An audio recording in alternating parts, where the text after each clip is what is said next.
I'm not going to read all the words in this story, but it's a great tale. The story is called The Boy Who Changed the World, and it is about a little boy who grew to be a very important person in our world. This little boy's name was Norman Borlaug. He won the Nobel Peace Prize in 1970 for his work with agriculture, of learning how to grow more plants in more places to feed more people.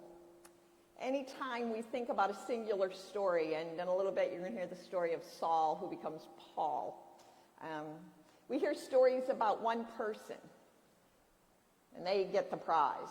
But we know that they do not stand alone, that none of us is alone. So it's a story that begins like this. There was a little boy named Norman Borlaug who lived on a farm in Iowa. I love the description. He was tall and skinny with hair so light it looked like the silk that sprouted from the ears of corn. I have a grandson that looks quite like that. Norman loved being out in the fields. His father always told him, though, be very careful when you're out in the cornfield not to damage the crops because there are people who need this food. And then his father told him, we are blessed because there are many people in the world who don't have enough to eat. And that is still true. Norman wondered, what would it be like to be hungry all the time? He wondered this as he looked at endless rows of corn.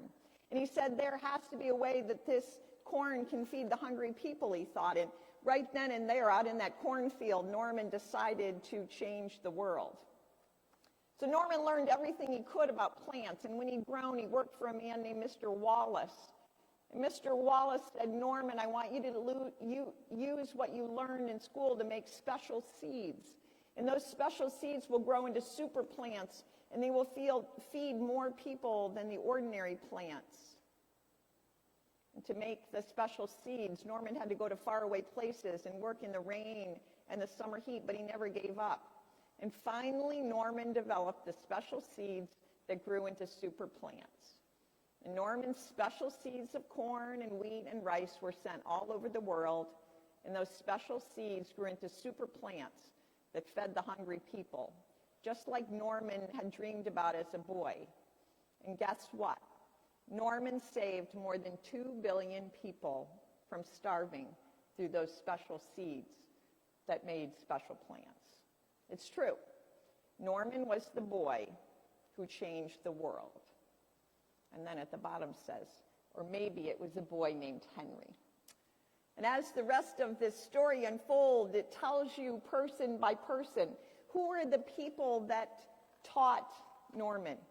And who were the people who taught the people who taught Norman? And who were the people in the government that supported Norman? Page after page about people who helped Norman. And at the very end of the book, it tells us this.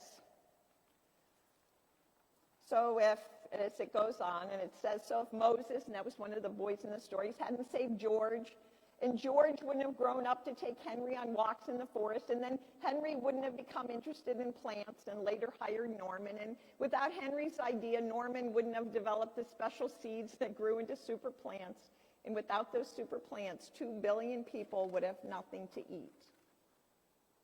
It's odd, isn't it? Every time something happens, something else happens. That's called the butterfly effect. That when a butterfly flaps its wings, it moves tiny pieces of air, and that moves other tiny pieces of air, and that moves other tiny pieces of air. And the world is changed little by little because of the flapping of the wings of a butterfly. And that means that every little thing you do matters. What you did yesterday, what you do today, what you do tomorrow. God made your life so important that every move you make, every action you take matters. And not only for the people around you, but everything you do matters for everyone for all time. And when you think about that, that's like, wow. That means you can be the kid or the grown-up who changes the world.